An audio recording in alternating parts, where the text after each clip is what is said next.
Fake German heiress Anna Sorokin spent her first weekend of freedom living it up in Manhattan hotel and shopping at Sephora after being released from prison 8 months early last week. Sorokin, 29, who went by the name Anna Delvey while duping people out of $275,000 before her 2017 arrest, was released from Albion Prison in upstate New York on February. In 2019, she was sentenced to a minimum of 4 years behind bars for duping friends, banks and hotels by posing as a European heiress to steal their money. She was given time served for the 18 months she spent in Rikers Island before her trial, then was freed early due to COVID-19 and good behavior. Immediately after leaving prison, Sorokin set up new social media accounts and reconvened with friends in Manhattan. Over the weekend, she stayed at the Nomad Hotel, where rooms are $260 a night, and shared photos of wine and caviar in her suite. She and one of her friends were seen buying makeup at Sephora on Sunday.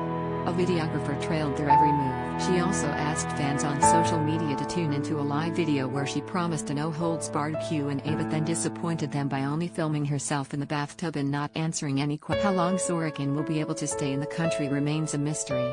She is a German citizen and has no legal status in the US but has never been deported. ICE did not immediately respond to inquiries about her status on Monday morning. She tweeted that she wouldn't leave until black people have. Sorokin declined an interview with DailyMail.com when she was released from prison on Thursday, saying how Sorokin can make money from her crimes and who she has to repay under New York state law. A convict can profit for their crimes so long as the money gained is made accessible to their. It is what's known as the Son of Sam law. The Son of Sam law requires any entity that enters into a contract with someone who is accused or convicted of a crime to supply a copy of the contract to the Crime Victims Compensation Board. That entity would have to deliver any money owed according to the contract to the board for placement in an escrow account for 5. If an interested party were to successfully sue the perpetrator, the money from the contract would be used to pay any judge. If no victims were brought within the 5-year period, the Crime Victims Compensation Board would be required to provide the funds to the accused, the state Senate's description. It's unclear how much victims can claim from the perpetrator. Sorokin was told she had to repay the banks she stole from $199,000 and pay $24,000, and a judge unfroze her assets so she could pay them before her prison release.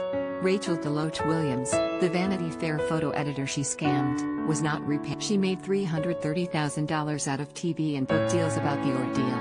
Sorokin was told she also didn't have to repay the hotels she stole from by staying in rooms then not paying. It means that after paying off the banks and state fines, she had some $100,000 to play with from the Netflix deal, though it's unclear how much she was taxed for the money. Advertisement that she spent the weekend with a German reporter who trailed her through the city, and has also been filming with a videographer for an unspecified part. Netflix has already paid her $320,000 to consult on a series about her crimes. She used most of the money to pay off. Sorokin duped friends, hotels and even banks into giving her money between 2016 and 2017. She pretended to be the daughter of a mysterious oil baron in Europe and lived an exorbitantly expensive lifestyle in Manhattan without ever actually paying for it. It came crashing down in 2017 after she took a friend, a Vanity Fair photo editor, to Marrakesh with her, racked up thousands in charges at hotels and then gave the photo editor the $62,000 bill, promising to pay her. Sorokin also convinced banks to give her huge overdrafts, and would convince luxury hotels into giving her the keys to rooms,